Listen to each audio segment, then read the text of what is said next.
Hello and welcome to World Insight with Tian Wei, coming to you live from Beijing on CGTN. Coming up on today's program, they came, they saw, and they listened. And now foreign journalists tell us what they think of the ongoing 19th Congress of the CPC, what their impression of the inner workings of China's ruling party.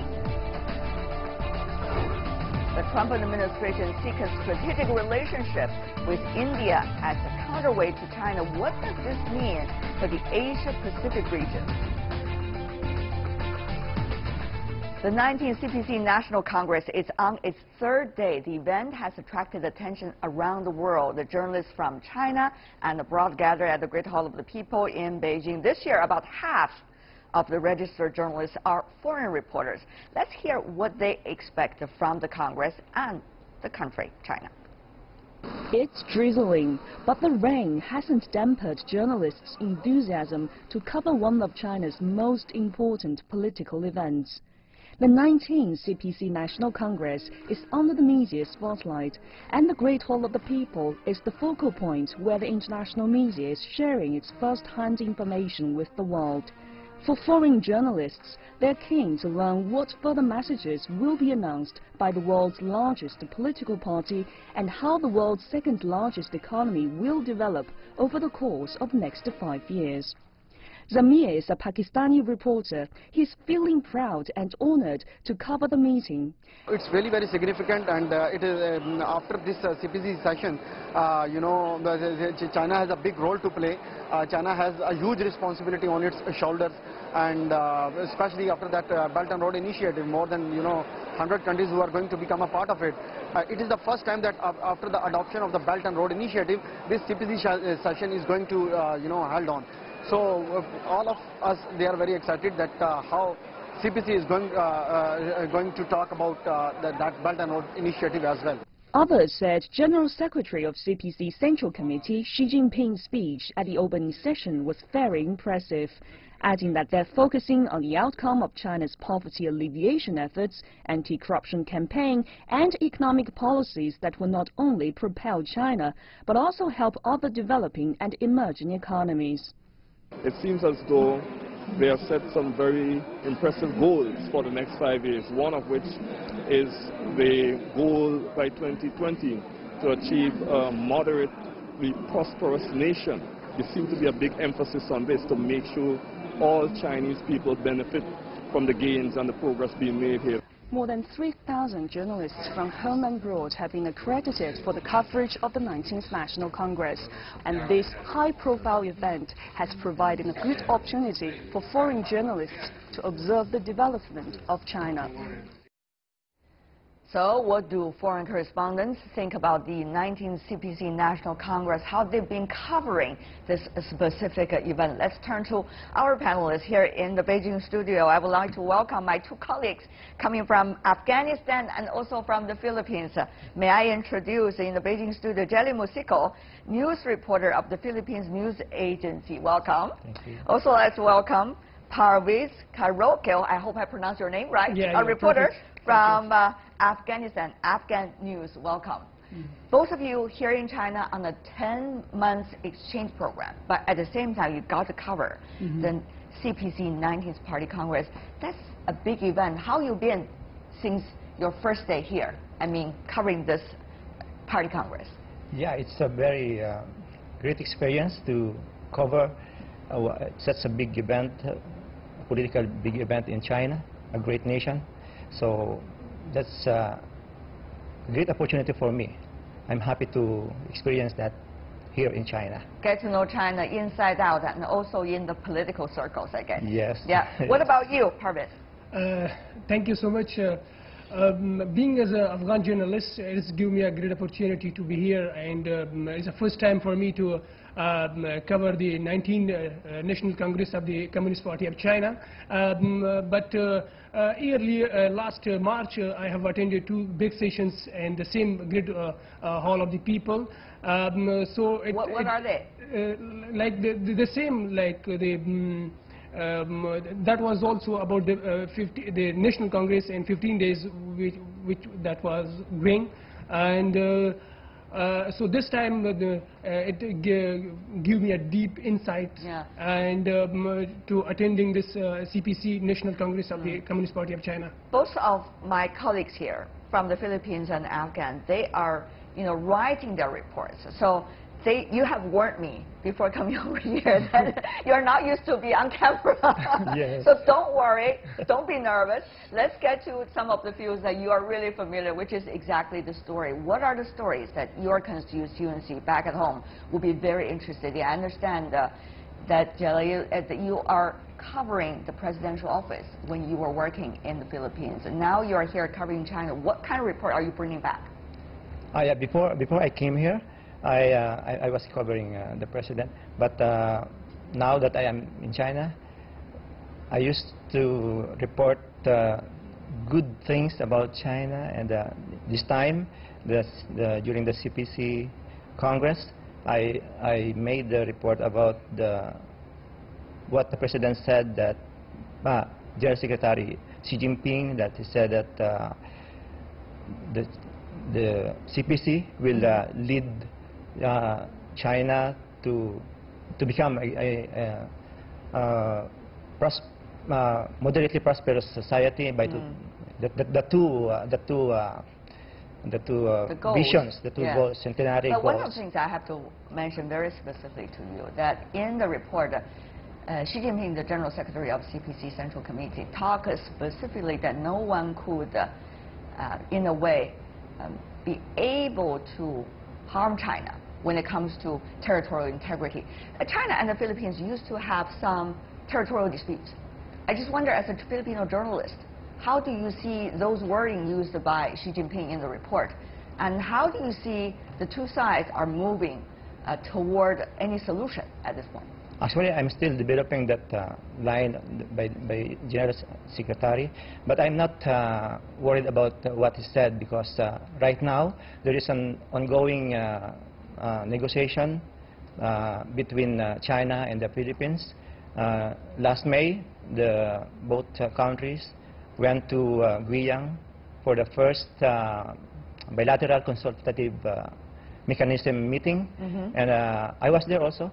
I covered that event, so I'm confident that both countries can achieve a positive development, because when they are talking, and I'm happy that with the way our President Duterte President Rodrigo Duterte is using his charisma to promote, to renew the good relation between China and the Philippines. I see, but what about for Afghanistan? I mean, certainly that is a country that experienced the war. There are a lot of issues after that, and the point, you need a lot of development, you need economic prosperity, you need to guarantee safety, security back at home. What would be the story that your people back at home interested in about what's going on right now in China? Yeah, as we know that the CPC National Congress of the China is not important or a significant event for the Chinese nation. It's an international, we can say, important at the global level. They can, while the CPC General Secretary delivered their speech in 3.5 hours, and they given a message to the regional and global peace and stability. So we hope that after this whole session will be more hear from them about the peace and stability, specifically the regions. So as you mentioned about the investment in my country, there is a lot of opportunity for investment. The Belt and Road, of course, is one of the initiatives that China has brought out and also has earned some respect from all over the world. Afghanistan hopes to be part of it. I think Afghanistan is not officially the part of the Belt and Road initiative. As the investment, with the investment of the $560 billion under the One Belt One Road initiative, created millions of jobs with the respective country. But there is still hope to be the Chinese nation and businessmen do their investment inside Afghanistan, and there is a lot of opportunity for such kind of issue. Right before you came to our studio, actually not long ago, there was a fiber project going on in Afghanistan. That is supposed to be one of the biggest. Of course, like recently the Chinese government, they invest and they launch a big project in one of the Afghanistan northern province under the fiber lines, which will be help the connectivity of two peoples, and that is bring two nations more close to each other. You know, we talk about territory issues, we talk about security issues, and also we talk about development, infrastructure. All of this is actually part of a big debate as to what kind of world we want and what would be the voices coming from emerging developing countries. Has China laid out an interesting and also helpful case study for countries to have a different model of development? On that question, I would like to ask you as a journalist, what do you think might be your role as a journalist in this grand discussion going on in the world about what kind of world we want, what kind of rule we want, what kind of model we want, and what kind of, interactions we want with one another? In this new age of new technology, there is we have the communication is too fast, and I want to see our world leaders to talk more, promote the dialogue, and we in the media, we can report more positive stories so that we can have a world with peace and so that when there is peace, the economic development will follow. I see. Yeah. There seems to be some editorial choices you want to make. What about you, Parvez? Regarding Very this, briefly. I think that the other nations also can follow the Chinese model. Through this, they can achieve what they want, and they will be reach as soon as quick to their goal. I think the Chinese model is so far is going successful, and personally, I agree with the Chinese model, and I hope the other nation have to be follow that. Well, China is not exporting any models of development, but rather it is a case study for all of us as reference to work on for your own sake of solutions in issues in your own country. But thank you so much for the two of you. I guess you guys have to work hard, even during the weekend. Jelly Musico and Parvez Karaoke. Thank you so much for joining us. And you're watching World Insight with Tian Wei. We'll be back after this. Welcome back. You're watching World Insight with Tian Wei. After bidding goodbye to two young journalists coming from developing countries, I'm having a quote-unquote old China hand sitting with me here in the studio. Jimmy Flor Cruz, who is the former CNN Beijing bureau chief. Of course, he has been here in China for more than 4 decades. Wow. Yes. How time passed. I know. Jimmy, what a welcome to you. Thank you. Thanks for having me. Longest serving foreign correspondent ever in China. When you see your younger colleagues, like the two that we have just met, and many others from all over the world come to Beijing and cover this Party Congress, I'm sure you have a lot of different kind of feelings toward it. Well, of course, I'm happy for them that they're getting the access to a very important event like the Party Congress, but I also feel nostalgic a little bit and kind of remember myself being in the Great Hall of the People and doing the same thing. 13th Party Congress. Yes. That was a long time ago. That was the time when you were covering. Yes. As the first foreign correspondent. As the first group of foreign correspondents to cover the event 30 years ago. We felt very privileged, very excited, of course, because, months and years before that, foreign journalists were confined to just reading the tea leaves, so to speak, and, guessing what's going on. And you're very skillful in that, I know that. Well, it took a while to figure it out. So we would drive around Beijing and look for if there are many cars parked in the hotel, possible venues and then we will hear it days later, the party Congress has victoriously closed, right? And that's when we write our stories based on Chinese media reports. Yeah. But of course, things have changed. You know that more than 3,000 journalists coming to cover the event, more than half of them are actually non-mainland journalists, meaning from other parts of the world. So, but the question is, what about the transparency?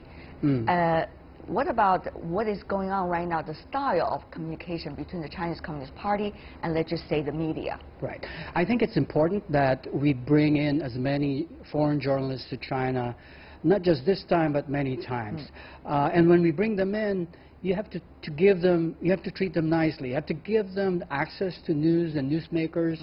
This is the kind of nicely that you're talking about, right? Right, and have them have a good experience. Because to really know China, to understand China, you have to experience China with all the fun and the difficulties, with all the exhilaration and frustrations. And that's China, the ups and downs, you know, the nuances of the story.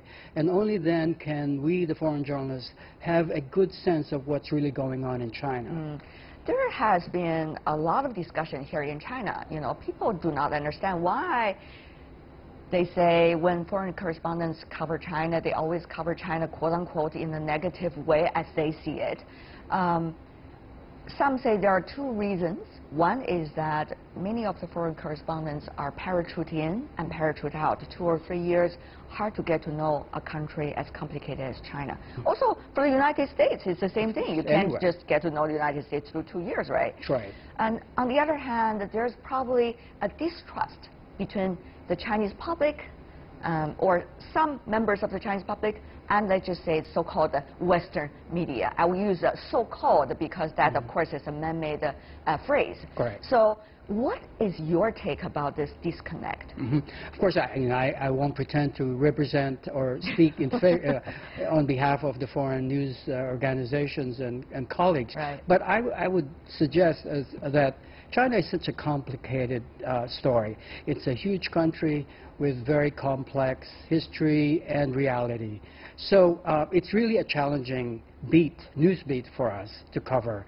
And the point is that there is no single story or single picture that can encompass, can define China's complexity. So we have to look at the totality of our reporting to really determine if we are getting it right or wrong. Sure, we have gotten it right or wrong sometimes, but I think we have to keep in mind that these are very dedicated foreign journalists who are trying to cover and get China right. And I think the key too is for them to get the access to news, to the newsmakers, to officials. And when they do, I think they do a good job. Right.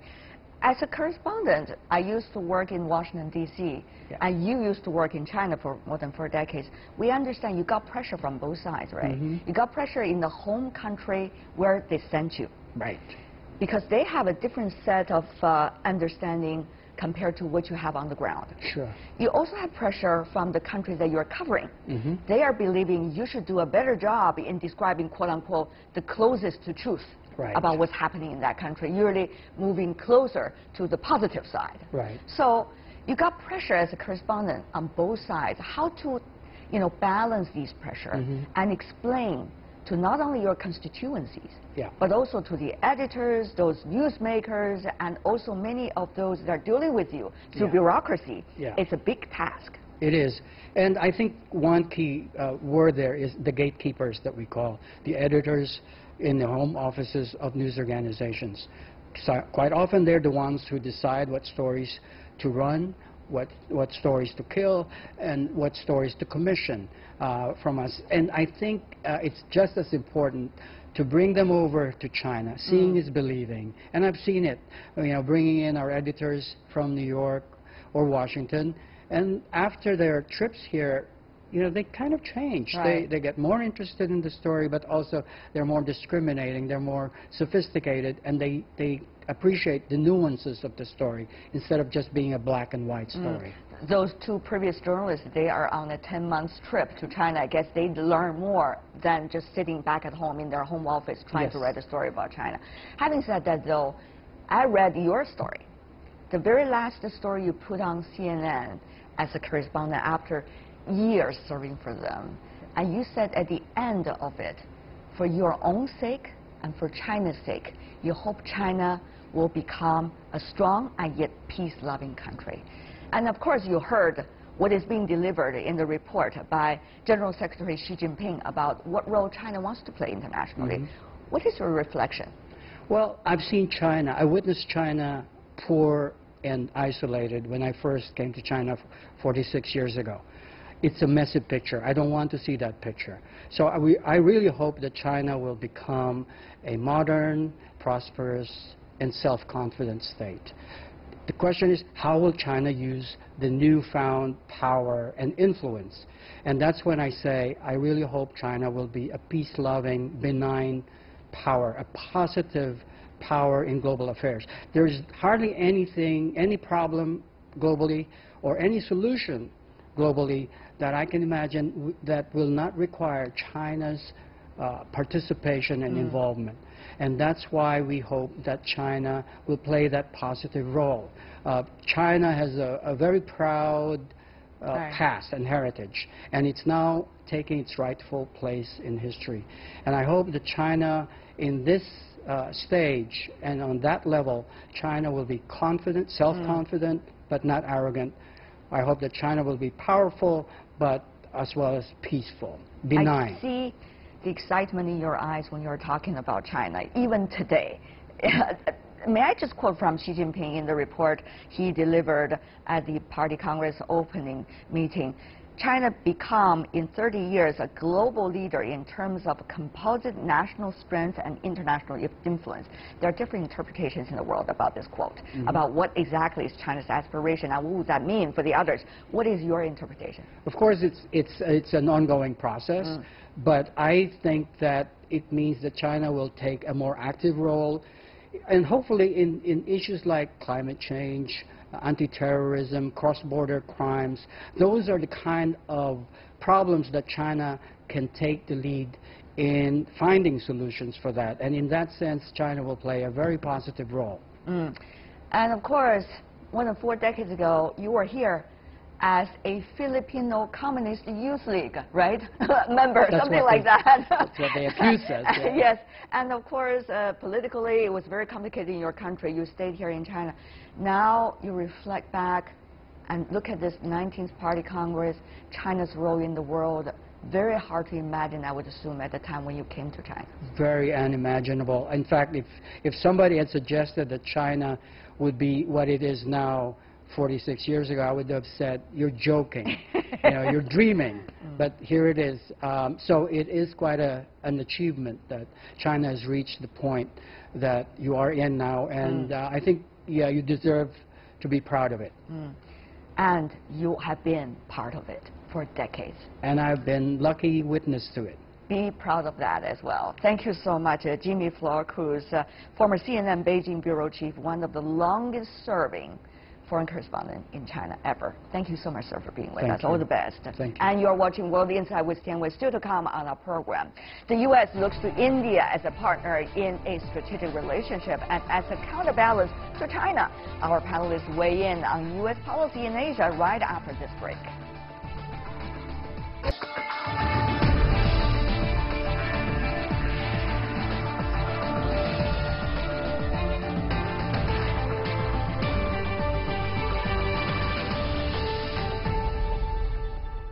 Welcome back. You're watching World Insight with Tian Wei, coming to you Monday to Friday live on CGTN. U.S. Secretary of State Rex Tillerson said before a visit to India next week that the Trump administration was working to dramatically deepen ties with India, seeing New Delhi as a key partner in the face of growing Chinese influence in Asia.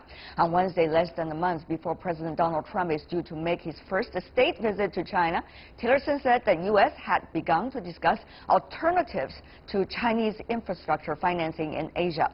The U.S. strategy is expected to be part of the agenda of Mr. Trump's visit to Asia next month. So should the U.S. pursue a strategic relationship with India affect China? Let's get down to business. With us in our Beijing studio, we have our panelist, Rong Ying, who is the Vice President of the China Institute of International Studies. Sir, welcome to our program. Joining us in Washington, D.C., we invited Saurabh Gupta, a Senior Asia-Pacific International Relations Policy Specialist with ICAS, and also in D.C. we have Richard Russell, who is the Chair in the U.S.-India Policy Studies of the Center for Strategic and International Studies. Gentlemen, I want to welcome to the three of you. Mr. Russell, maybe I should throw the first question to you. How should we understand this? Right before President Trump made a visit to China, Secretary Tillerson spoke in a way that he has never used the tone before, very abrupt and blunt in expressing U.S. approach to China vis-a-vis India. How should we understand this, Mr. Russell? Well, I think the language on China, you're going back to when President Trump was a candidate to run for office, has went back and forth in terms of kind of an aggressive posture versus China versus something that's more supportive. So you've seen the language change in tenor over the last year. But, you know, I think concerns about China's rise and potential aggressiveness is one of the areas that's really bound U.S. and India together on defense and security. So for Tillerson, I think both to retrace some of the early steps on raising concerns about China, you know, that's been part and parcel since early in the Trump administration, again, going back to when he was a candidate even, but also a good door opening, I think, for the Indian side. So a scene setter, I think, for both to wake Beijing up that there's increased concerns about North Korea, but make sure that New Delhi's got its door wide open when Tillerson arrives. I see. Following Secretary Tillerson's speech about that, the Chinese embassy in Washington said this in a statement, that China will never seek hegemony or engage in expansion, never pursue development at the expenses of others' interests. It added that China contributes to and also defends the rules-based world order. End of the quote. I want to come to you, Mr. Rong, here in Beijing. To you, what does that quote say? And how is China seeing this apparently Washington's ever closer approach to India, try to make a quote-unquote balance between India and China when it comes to their strategy? I think on the question of the relationship between U.S. and India, if it serves the interest of the stability and the peace in the region, China would not have any questions.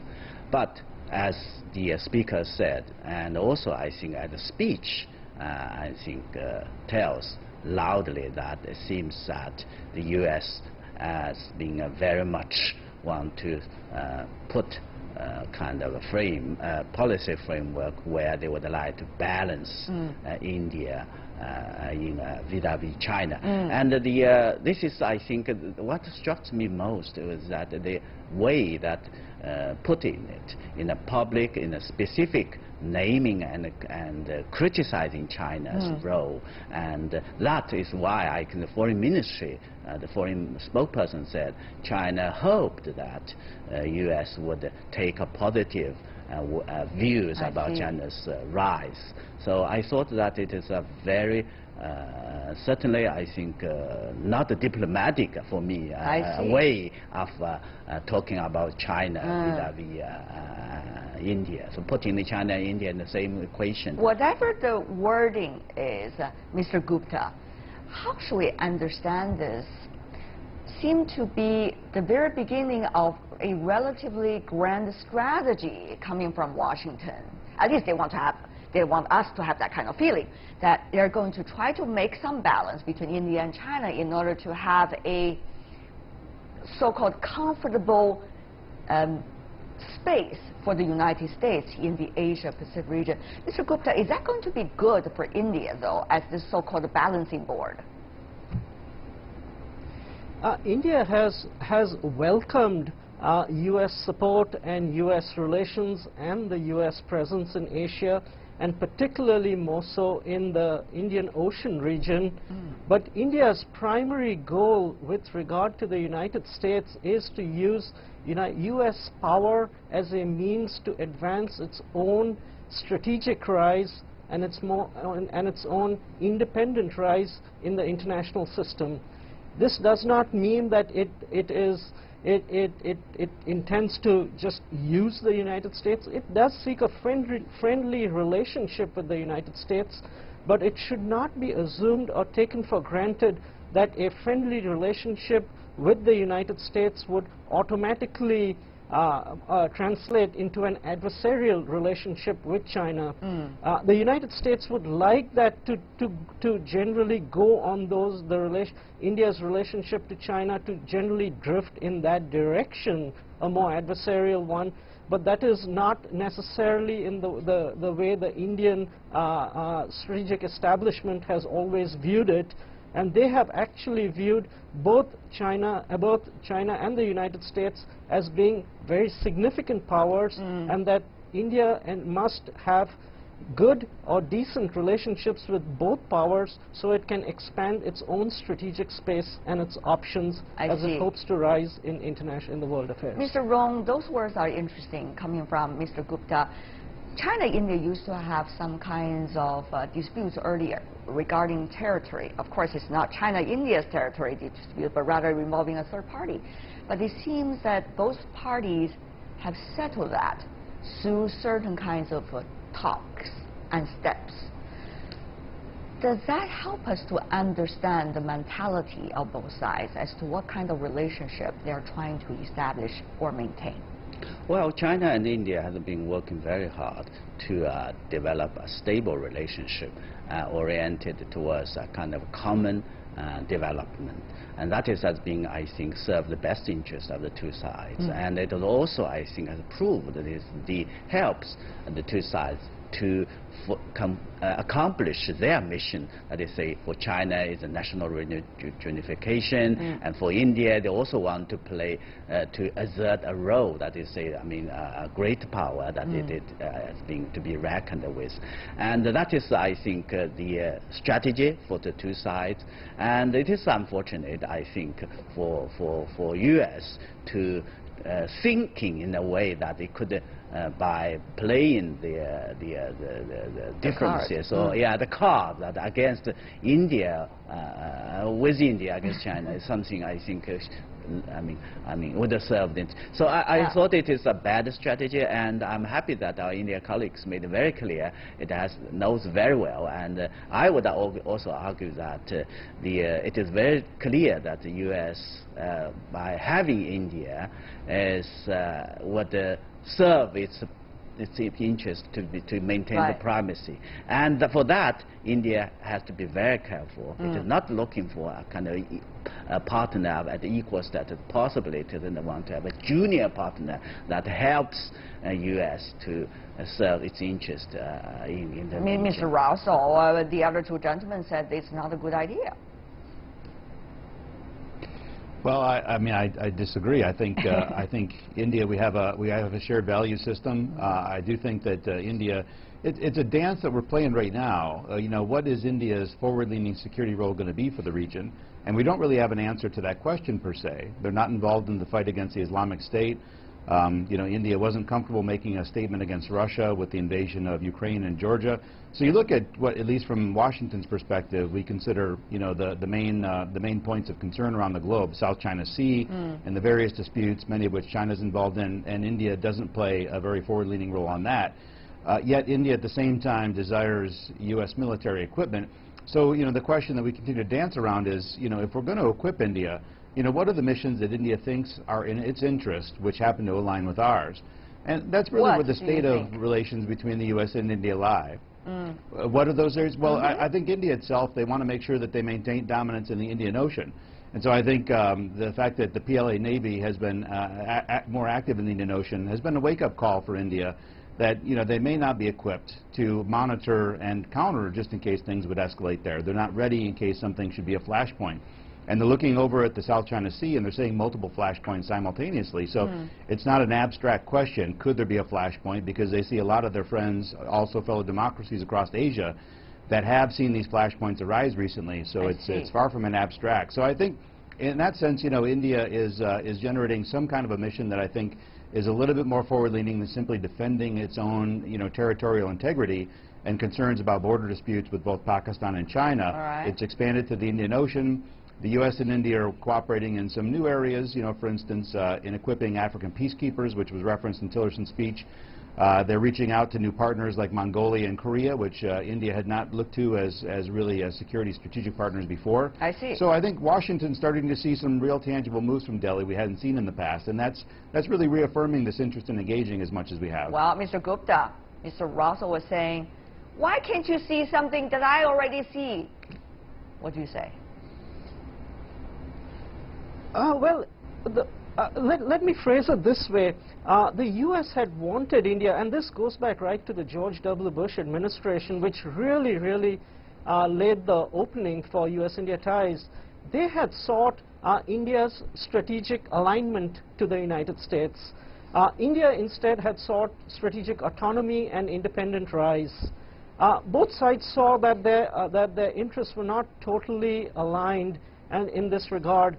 And so in the next phase of their relationship, I would say they limited their ambitions in seeking more of a defense and technological partnership, wherein U.S. would supply a lot of high-tech weaponry to India, while India also got off a little bit, got off that position that we are just going to be strategically autonomous, and was ready to have a more functionally deepened relationship with the U.S. from a defense and perhaps strategic viewpoint, but it also limited the geographic scope of that interoperable relationship to just the Indian Ocean region.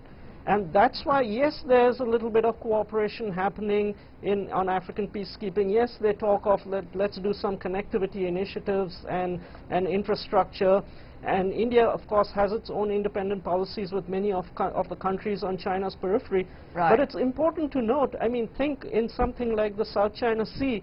India, and I understand this both from very senior people at the Indian end and from important people at the Chinese end, that the highest authorities in India have assured China that India will not be aligned with the position of the other countries on South China Sea issues, even as it has its own independent position.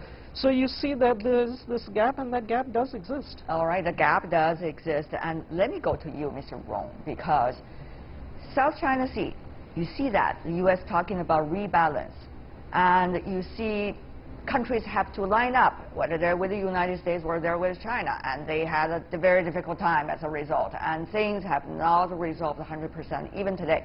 Now you see probably another hotspot issue as a result of U.S. trying to approach India in a very different way, as we mentioned earlier. So, sir, what is your understanding of how this region should be and how China, U.S., even India can coexist and each have its own way of development and maintain its strategy of growing power? That exactly, I mean, worries me most when I had the speech by Secretary Tillerson, and also by having, I mean, our American colleagues about putting a kind of a strategy that having India to join their kind of agenda to isolate or contain China based on the so-called shared values or democracy. By the way, that had never been, I mean, the thing found. If you look at the history of India-U.S. relationship, a so-called exchange democracy. I mean, so history tells a lot about this. But it's right. I think if you look at the region, I mean, Asia-Pacific, even including Indian Ocean regions, I think what we have, the prosperity, the stability, and that have been enjoyed so far it's largely because we have a stable and cooperative relationship among major powers. So if I think the strategy of U.S. goes along the way that we are talking about, particularly, then I think I worried that the atmosphere, the relationship between major power will be undermined. And of course, the relationship that suffered most is the China-U.S. relationship, which has been all agreed that this is the most important. They have to remain constructive and cooperative for the good of the relationship and also for the region.